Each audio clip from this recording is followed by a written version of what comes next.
Dhe andaj besimtarët e devotshëm, sidomos ata të mëshumt, nuk kanë momente të frikës për vdekjes. Të devotshmit më shumë. Veç ata fillon me thonë, ka që pat kjo botë, tash e kemi kohën me kalu me shku në ahiret. Momenti që të vën kësi lloj myshde, për një krijeset që ai nuk flet kur gjo për mendjes vet. Ka me të bëjë me kesh. Po bash figurativisht pejgamberi sallallahu alaihi wasallam e përmend një person i cili vdes edhe momentin që vdes pusqeshet. Ajo është shahidi. Ajo është dëshmori. Edhe ai ka shumë veçori, e para nuk e ndin dhimbjen e agonizë vdekjes, përveç se një kafshimi mushkonjës. Po më e madhe është kjo. Se ai shkon te Zoti domthon i buzëqeshëm. Se nëse njerëzve të rëndomt i shkon një me laçe, mi thon mysh, aty shkon shumë me laçe, mi thon myshde. Shahidit. Po shahidit.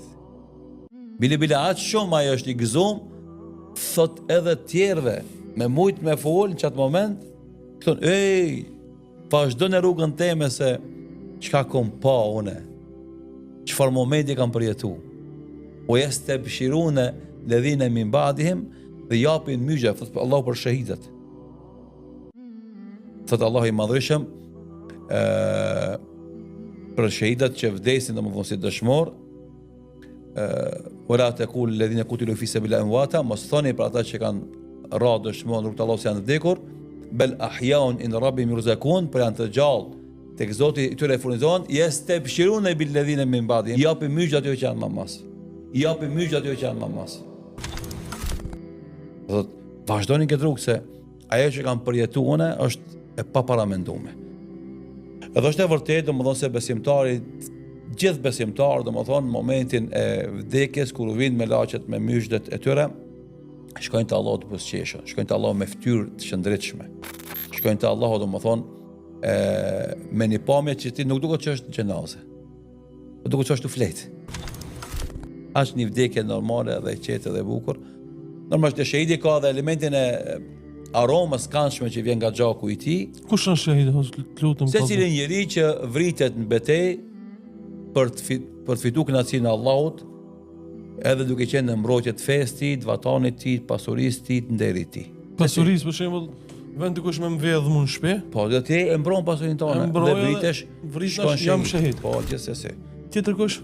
Del me mbrojt vatanin tan, pragun e shtëpisë tonë, pragun e tokës tonë. Dhe vritesh shkon shahid. E qartë, tjetër. Shkon me mbrojt nderin tan, dikush ta sulmon nderin tan, gruan tonë, vajzën tonë, motrën tonë. Ti del edhe mbron, edhe vritesh shkon shahid. Edhe normalisht ai që del me mbrojt fenë vet. Që nuk lejon dikush me ja ndalu atij me kon fetar, ose domethënë me ja kufizu drejtat e tij fetar dhe ai lufton për këtë drejtën e tij dhe vritet shkon shahid. Tjetër kush?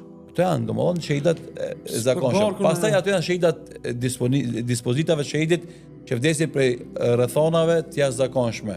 Qoftë ai që vdes prej sëmundjeve të barkut, qoftë ai që vdes në gërmadha, qoftë ai që vdes nga zjarmi. Janë domethënë pastaj shpërblimin e shahidit për shkak vdekjes në kushte jo të zakonshme.